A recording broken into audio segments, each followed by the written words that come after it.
Welcome back to the channel. My name is Paul and you're watching Nightscape Journals. Tonight I am about 25 minutes drive from home. I'm at a location which I saw probably about 3 or 4 weeks ago. My wife and I came for a walk near here and we saw what looked like quite an attractive lone tree. We don't have many lone trees in our neck of the woods, so I was quite tempted to come back here tonight to try to get some nice shots. I've got a plan to hopefully get a Milky Way arch panorama, so an evening panorama over this tree later on, if I can get to the right location to take the shot. We're on the edge of a planted farmer's field and I'm not sure I can quite get to where I need to get the shot that I need. If that doesn't work, then we're not an enormous distance from the Mullard Radio Observatory that I've shot at before, and there's another dish there which has really caught my eye that I'd quite like to get some shots over as well. So that is sort of plan B at the moment. I'm out quite early tonight because earlier today, having been basically asleep for about 6 or 7 weeks, the sun seemed to wake up and the aurora data really started to kick off. So currently there is aurora visible from Anglesey in Wales, so a bit further north than where we are and certainly darker than where we are. But I'm hoping that as these clear bits of sky behind me to the southwest start to clear to the northeast, we'll get a clear view of the northern horizon and maybe we'll pick up some of that aurora on camera. So thanks for joining. Let's get on with it.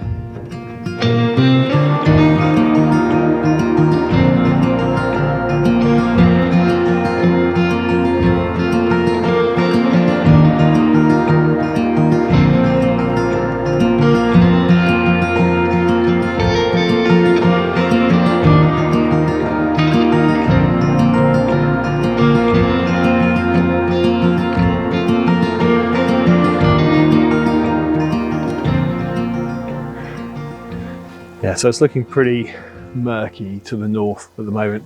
Just need this stuff to move as quickly as it can that way. And then we'll see whether we're on with aurora. I tell you what, I'm not massively enamored of this tree. I mean, it's lone, so that's good, but it's just not especially attractive, which I know is a horrible thing to say about a natural object like that, but there's no pleasing shape to it. It might look better when it's in leaf and that sort of just softens some of the structure a bit. I think the idea of getting a lovely silhouette of an attractive tree against the sort of lighter background of the sky, well, I don't think that's going to work from here tonight. So I am at decision point time. Do I go down the road to the radio telescope? I tell you what, it'd be very cool getting aurora over that radio telescope, so that wouldn't be a bad idea at all. I think that's what we're going to do. We're going to pack up and we're going to head about 5 or 10 minutes down the road. It's about a mile or so behind the camera there. And hopefully when we get there and we're set up, things will be a bit clearer. You've always got to be prepared to change your plans out in the field because you can't control the weather. You can't control what a tree looks like.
So how about that for a radio telescope? That is the 32-metre member of the MERLIN array here at the Mullard Radio Observatory in Cambridge. So it's part of a network of radio telescopes that effectively add all their data together to give almost to simulate a much larger telescope.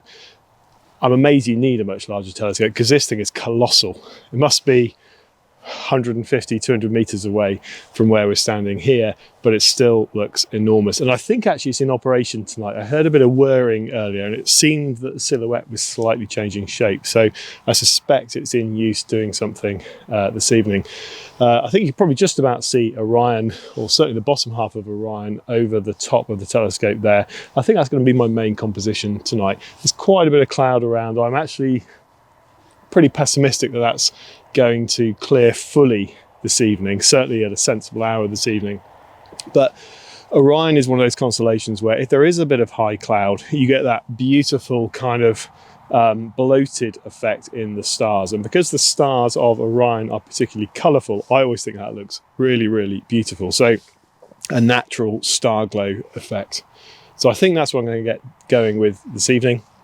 It's a reasonably dark place. You can see there's a bit of light pollution around us. We're only kind of 5 miles outside of Cambridge here. But it's dark enough that we can get some decent shots of this beautiful constellation over this awesome bit of equipment. I'm hoping in a few minutes' time, some friends of mine from a local astronomy WhatsApp group will be showing up. Some of them went over to a different location this evening. Unfortunately, that location has been locked up, so they can't get to it. So I think they're going to be heading here and we'll be doing a bit of shooting together. Crikey. Did you hear that? So around here, there are lots of seedlings in the fields at the moment. And what you heard then was a bird scarer, which is just like a small gas explosion that happens every 5 minutes or so. But I'll tell you what, fine during the day, scare off the birds during the day. At night, they are absolutely terrifying, incredibly loud. Awesome. So I think I'm just about to be joined by my pals. You can hear someone trying to walk up the path here, that waterlogged path that I had to come through. I think only astrophotographers would be stupid enough to try and go down there in the middle of the night. I just can't handle them anymore. I love you. How are you, my friend? Yeah, good. Haven't seen you for Indeed. ages. Yeah, how's things? Yeah. Wow. Hey. Here's the other two. The other two idiots. Nice to meet you. Hey, how you doing? I'm Paul. Good to see Joe. you. Joe, good to see you. Hi, Paul. Hey, how you doing? Hi, Dan. Good to see you. And you? Dan? We're right down this line, so this basically hasn't moved. So it's been cloudy to the northeast since I came out at 7, which is annoying because that's where the aurora was kicking off earlier. We definitely would have got it from here if it had been clear. Yes, the aurora is really strong at the moment. Yeah, it's really annoying. It wasn't strong in Norway.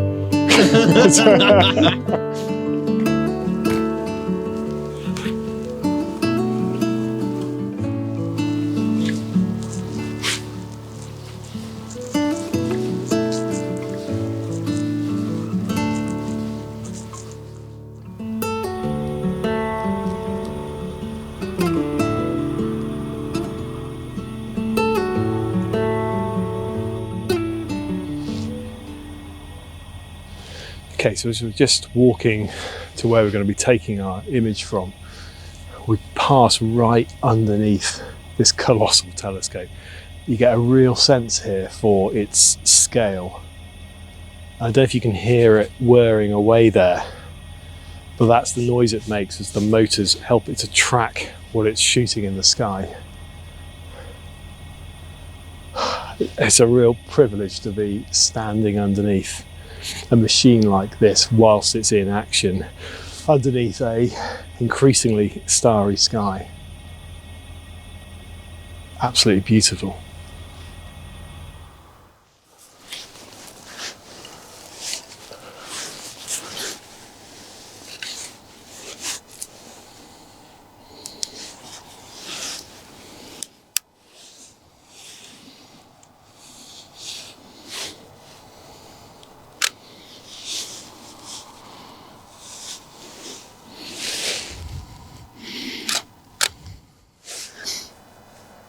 Okay, so time for the first test exposure for this composition. This is going to be at 10 seconds, ISO 2000 f2.2. I'm shooting with the 24mm Sigma Art lens, unmodified Canon 6D. See what that looks like. Okay, so it's an alright composition. What I think I'd prefer is for the Pleiades over on the right there to be above the dish, with Orion then filling the left hand side. So I'm going to shift the tripod, I think, over to the left hand side a bit and see if I can get a slightly more appealing composition.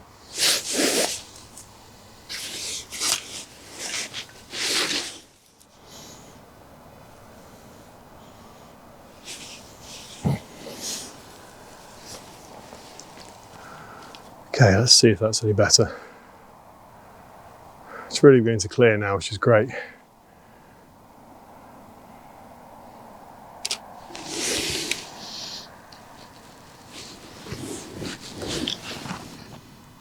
Okay, compositionally I prefer that. Let's take a look at the histograms, looking good. Awesome. So I'm going to take, I think, about 15 exposures like that.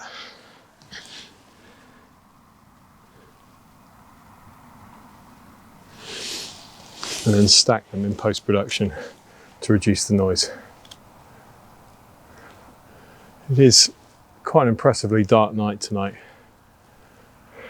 Still a lot of cloud over to the east, unfortunately, but the west is all right.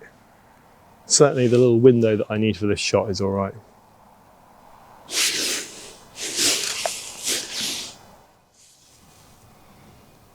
I need to take these shots quite quickly because the telescope, of course, is moving slightly as it's tracking the object that it's imaging. Is that the right word for radio telescopes? I guess it is. So in order to keep the foreground quite crisp, I've got to get a move on with these sky shots. And what I shall do once I finish this is, on the other side of the dish, is do some track shots as well, and possibly a bit of H alpha. And I tell you what, we may not have got the aurora tonight, but I do keep pointing the camera that way in the hope that something might show up. I'm glad I've come out. The opportunity to shoot at a location like this doesn't come up all the time.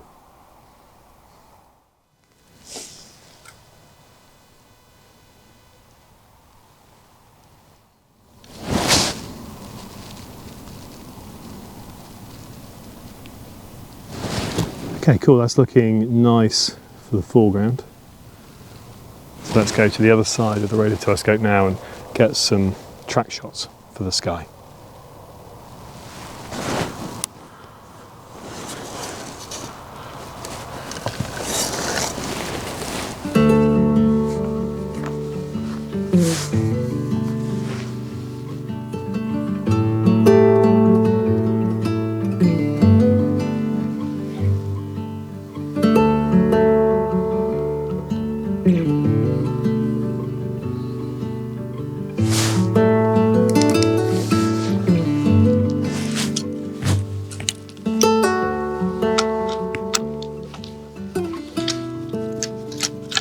Just rushing to get the tracker set up whilst A, it's still clear, but B, Orion is still high enough in the sky. So let's just get this pointing north. Thankfully we've just about got enough clear sky to see Polaris. That'll be north enough, I think.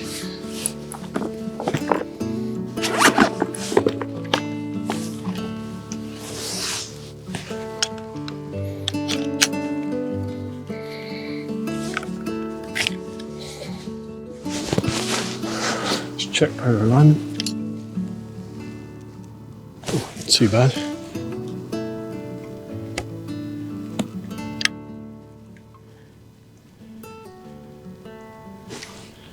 Oh. Oh. So out of the box, that is not too bad at all. So.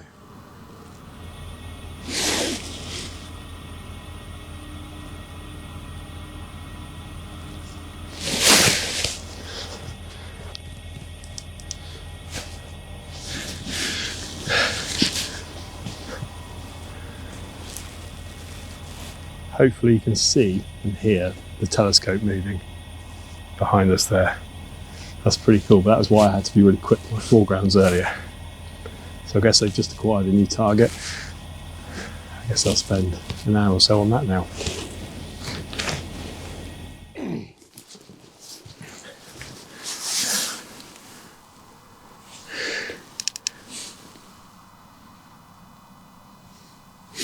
Okay. So you can see here I'm now on the other side of the radio telescope. I've got the star tracker on and I'm about to do my long exposure sky exposures.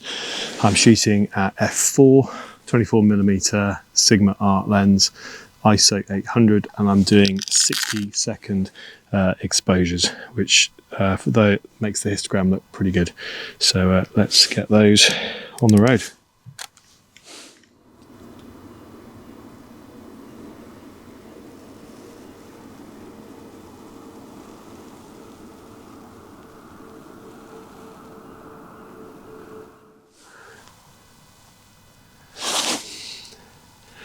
Okay, so on the back of the screen there, that's looking okay. It is getting a bit low now,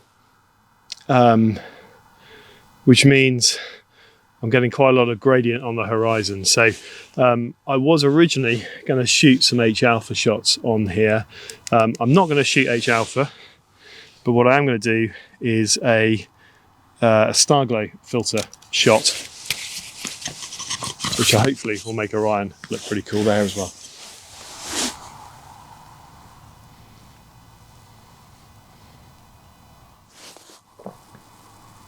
So just reviewing that shot, hopefully some of these long exposures are usable. The challenge I've got is two things. First of all, I didn't put the dew heater on and I thought I'd be okay, but it is very moist out here tonight and I started to get a bit of dew on the lens. The trouble getting dew on the lens is if you have any stray light whatsoever, it just scatters all over it. So there's an orange street light just over there, which has flared quite badly over a lot of these images. The first few aren't too bad, actually, but they do get pretty nasty later on. Not the end of the world. I think there's still some usable shots there. Failing that, I've got the shots that I took over in the field on the other side, which will be stacked and should look pretty good.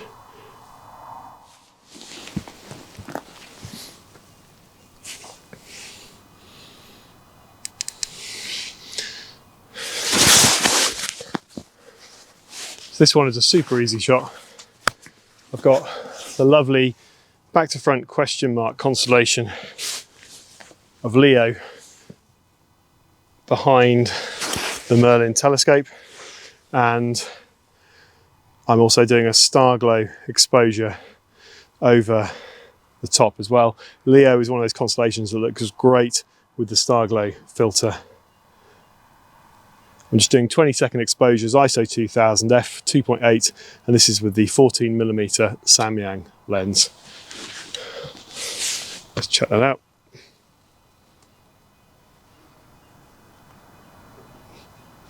Yeah, looking pretty good.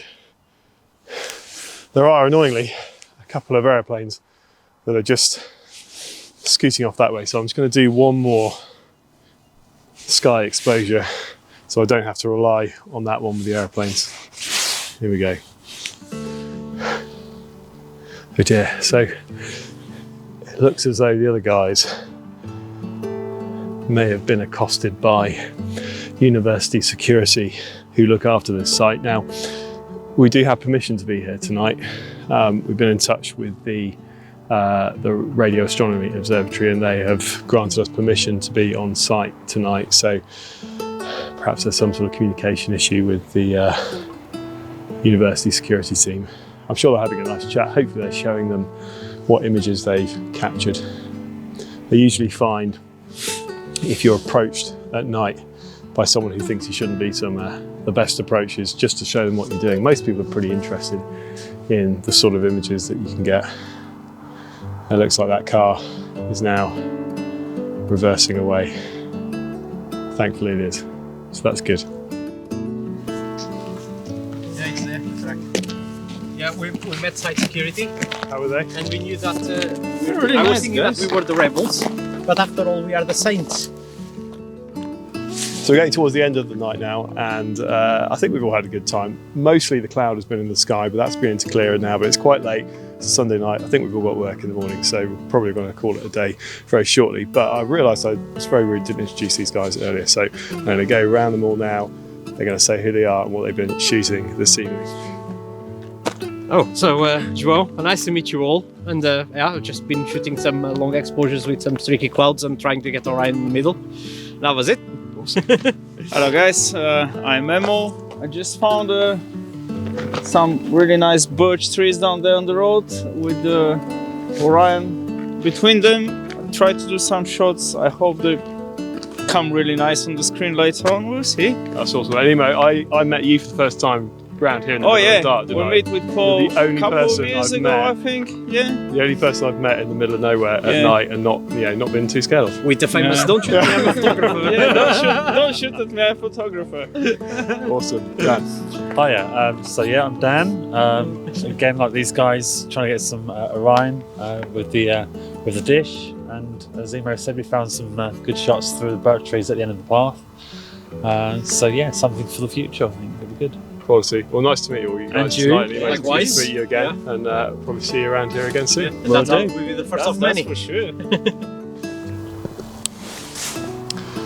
Well, that turned out to be a really fun evening. Very different to what I initially planned. The lone tree didn't quite work out. The aurora didn't quite work out, and it was cloudy for a good chunk of the evening. But do you know what? I've had a really good time. It was great to see the guys. I've only met Emo before, so the other two, it was great to meet them and do a bit of photography with them, just chat about astrophotography. Always really good fun. Hopefully the shots of Orion will turn out well. If they do, I'll put them on the screen at the end of this. I also took a few simple single shot exposures of the dish with different constellations above it as well. So I'll show you those if they come out well as well. If you got this far, thank you very much indeed for watching. I look forward to seeing you on the next adventure.